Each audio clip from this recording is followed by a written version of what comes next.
I will not tolerate such behaviour. Breaking.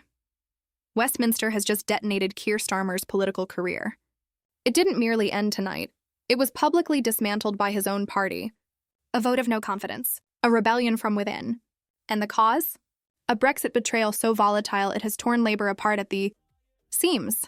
This is the story of how one secret deal destroyed a Prime Minister in real time, and what unfolds next could redefine Britain's future. 72 hours ago, everything appeared stable. Starmer was in control. Labour was united. Brexit seemed settled, or so the public were told. The government was pressing ahead, focusing on the economy, the NHS, and the cost of living. But behind closed doors, a very different narrative was taking shape, one that would ignite the most severe political collapse the UK has witnessed in decades. Leaked documents struck the press like a detonation. Starmer had been conducting covert negotiations with Brussels. Not minor revisions, not procedural tweaks, but sweeping reversals of Brexit's central pillars. Fishing rights restored to the EU. Trade regulations brought back in line with European standards. And perhaps most shocking of all, talks over allowing European judges to rule on disputes within British courts. The very sovereignty Brexit voters fought to reclaim, quietly being returned piece by piece. When the leaks emerged, the response was explosive. Not from the Conservatives, not from Reform UK, but from Labour's own MPs, the same figures who had defended Starmer through scandal after scandal and failure after failure. Within hours, they turned on him. Private WhatsApp groups erupted with outrage. Emergency meetings were convened in dimly lit committee rooms. And within 24 hours, the unthinkable had occurred, a formal motion of no confidence in their own leader. One senior Labour MP called it the most harrowing day in the party's modern history. Another described it as the moment they realized they had been deceived by the man they trusted most. The signatures came quickly, and not merely from backbenchers or fringe dissenters. Senior shadow ministers added their names.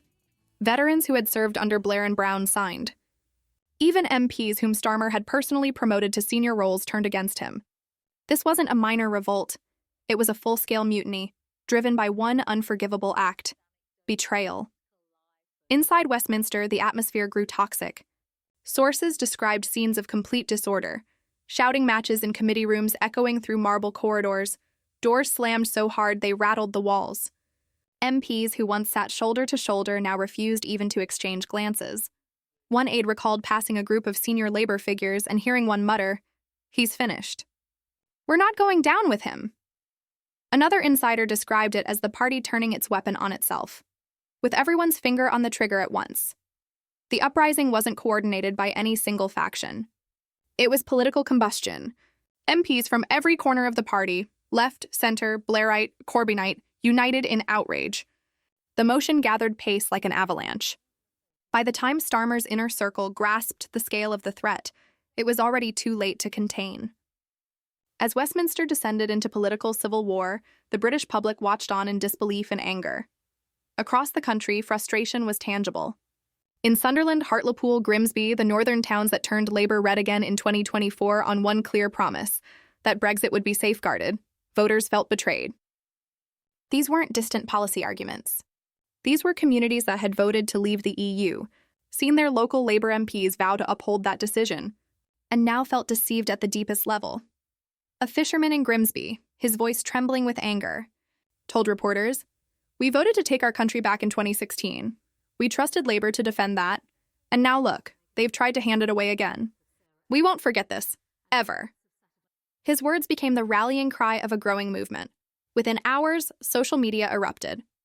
Hashtags such as Starmer out and Brexit betrayal dominated every platform. Footage of furious voters confronting their MPs went viral. Memes mocking Starmer flooded timelines, and outside Parliament, demonstrators began to assemble. By early evening, hundreds had swelled into thousands. Union Jacks waved in the cold air as chants of "Traitor! Traitor!" echoed across Parliament Square. Banners reading "Respect Brexit" and "Starmer betrayed Britain" lined the railings. The anger was no longer directed at one man. It had become about democracy itself. Millions had voted for something they believed in, only to see their leaders disregard it once again. And Starmer's political opponents could sense blood in the water. Nigel Farage appeared on nearly every major news outlet within hours of the announcement. His message was blunt and cutting. Karma is the great betrayer of Brexit. Labour's mask has finally slipped. They never honoured the will of the people, and now the nation can see it. Reform UK's polling numbers soared overnight. In crucial battleground constituencies, their support jumped by double digits. The Conservatives, still recovering from their own internal crises, suddenly found themselves armed with political ammunition they hadn't anticipated. Shadow ministers began circling, ready to exploit Labour's implosion. But the true threat wasn't from Reform or the Tories, it was from within Labour itself. Leadership hopefuls began maneuvering within hours. Calls to donors were made. Quiet meetings with union leaders held. Rival factions were forming in real time. The party wasn't merely divided, it was bracing for civil war. One political analyst summed it up succinctly. This isn't a leadership crisis, it's an existential collapse. If Labour doesn't regain control quickly, it could splinter beyond repair. Then came the vote. The chamber was packed. Every seat occupied, the press gallery overflowing, the atmosphere electric with tension. As MPs filed through the lobbies to cast their votes, the silence was suffocating. No cheers, no jeers, only the sound of footsteps and the weight of history. When the speaker rose to deliver the result, it felt as though the entire nation held its breath. The numbers were read, and then came the gasps. Starmer had lost not narrowly, not by a handful of votes, but by a margin so wide it left no doubt his time was up. Some MPs sat paralyzed in disbelief. Others quietly slipped out through side doors, avoiding the cameras waiting beyond. A few openly wept, not out of sorrow for Starmer himself, but in mourning for what their party had become. Starmer remained motionless in his seat, staring straight ahead, seemingly unwilling to acknowledge the reality unfolding around him. Within seconds, phones across Britain lit up with breaking news alerts. Starmer ousted in historic no-confidence vote. Social media erupted. News anchors rushed to rewrite their scripts live on air. Outside Parliament, protesters roared in victory. But what makes this moment so perilous for Britain is that it isn't simply about one politician losing power. It runs far deeper and far more corrosive. Trust in politicians, trust in Parliament, trust in the principle that when people vote for something, their leaders will uphold it. And right now, across the nation, that trust lies in ruins. Labour is now in freefall. The party has fractured into warring camps. Some demand a return to traditional socialism, insisting Labour lost its soul the moment it abandoned working-class voters. Others argue the only route forward is a centrist reset, rebuilding credibility with business and international partners. The outcome, open conflict. Rival leadership campaigns began before Starmer's chair had even cooled. Accusations of betrayal are flying in every direction, and while Labour tears itself apart, Reform UK is on the rise. Farage is seizing on every headline, every scandal, every flicker of disarray. If Labour collapses entirely and Reform fills the vacuum, Britain's political landscape could change forever. The two-party system that has defined this country for generations may be coming to an end. As dawn broke over Westminster this morning, Keir Starmer walked out of Downing Street for the final time. Cameras flashing in rapid succession, protesters shouted from behind metal barriers at the man who once vowed to steady British politics and to restore trust and heal divisions as he walked into history as its latest casualty. His downfall was not brought about by the opposition, but by his own decisions, by secret negotiations, broken promises, and a fatal misjudgment of the anger felt by those he claimed to represent. He believed he could betray Brexit voters without consequence.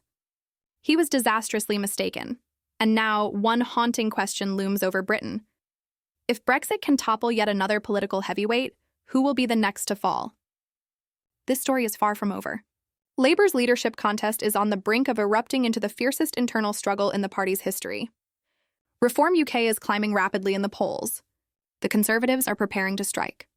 And the shockwaves from this vote will reverberate through British politics for years to come. If you want to stay ahead of every twist, every maneuver, and every political upheaval before it breaks into the mainstream, subscribe now. And here's what I want to hear from you. Was Starmer's downfall justified, or has Labour just committed political suicide? Your answer might just reveal what happens next. Let's debate it below.